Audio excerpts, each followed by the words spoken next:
everybody, and welcome to another Origami Wednesday.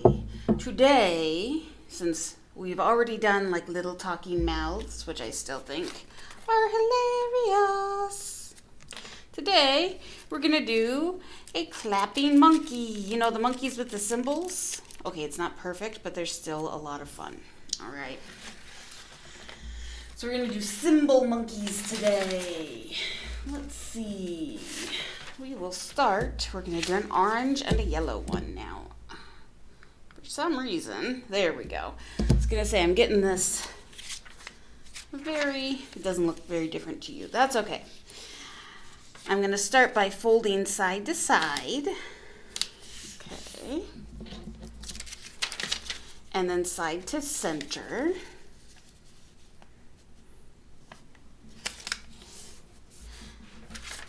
Okay, side to center.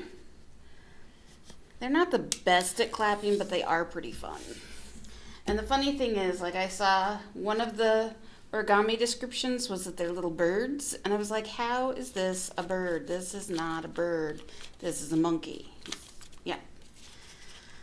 So, people are weird. They decide weird things. Okay. Then, keeping it folded like a book.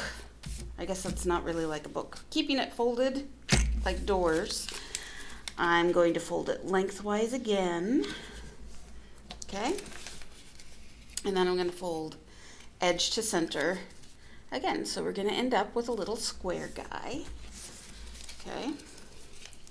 Now it's really fun because when I watch these videos, people will not turn their paper more than once or twice. And I'm like, guys, I gotta rotate my paper however I need to. It's the only way it's gonna make it work. Okay, here's the tricky one. I don't wanna crease up here. The second square down here, I'm gonna take and I'm gonna fold this open edge, just this square, over to down here. Okay, sounds more complicated than it actually is. I'm gonna do the same over here.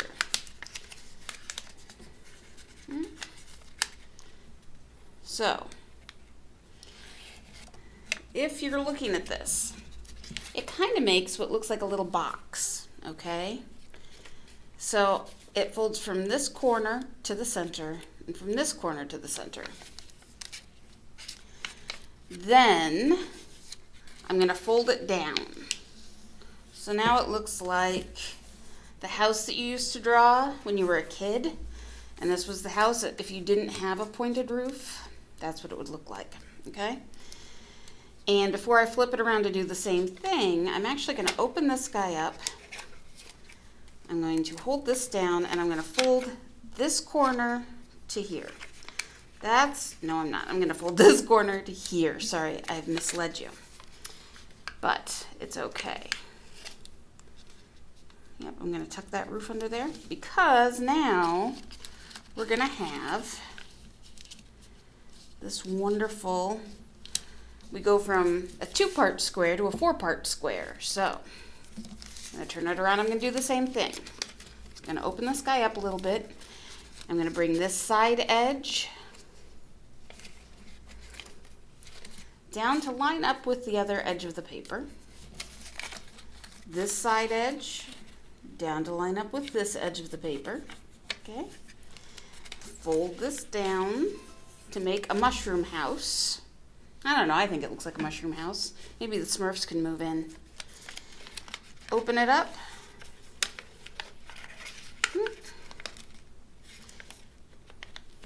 So I could just tuck him in, just like that, which would leave me with a 2-part, and then I'm gonna open it up. So you have a couple different options here. However it's gonna work for you, regardless, you wanna end up with this, okay? So you've got 4 open flaps. They're open toward the center of your square. Okay, I'm gonna turn it as a diagonal. Now the first thing, for me the hardest thing is tucking these side guys under, okay? So I'm gonna fold this back to give myself a guideline. And then I'm going to flip it around and I'm going to tuck it inside there. Okay, so we'll do that again on the opposite side. I'm going to fold the point over to the corner of my square. Okay, create a guide, and then I'm going to turn it inside out.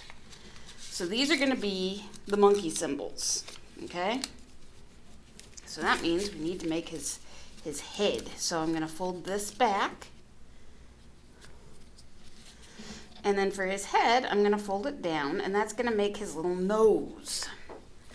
I have my marker to give him little happy eyes, little happy eyes, little happy eyes.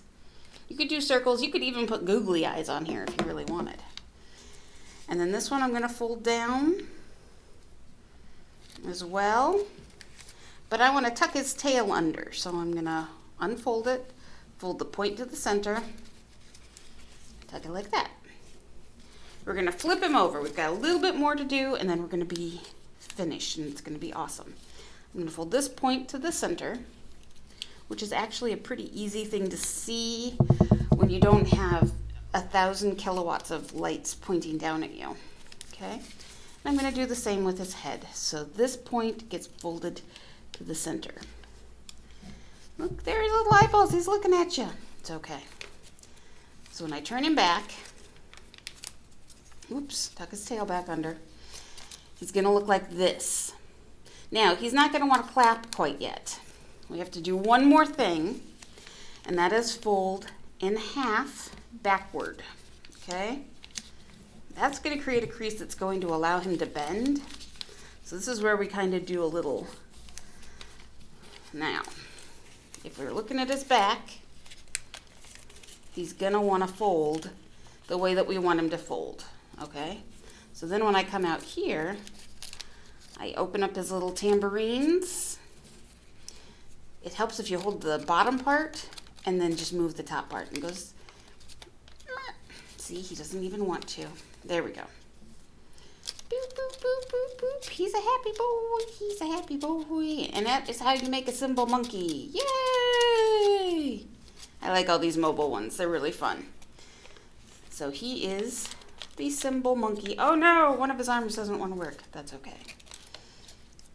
It just takes a little practice, and he has to learn how to play his cymbals, and then he will do it for you. All right? Thank you, everybody, and we will see you next week for another Origami Wednesday. Have a good one.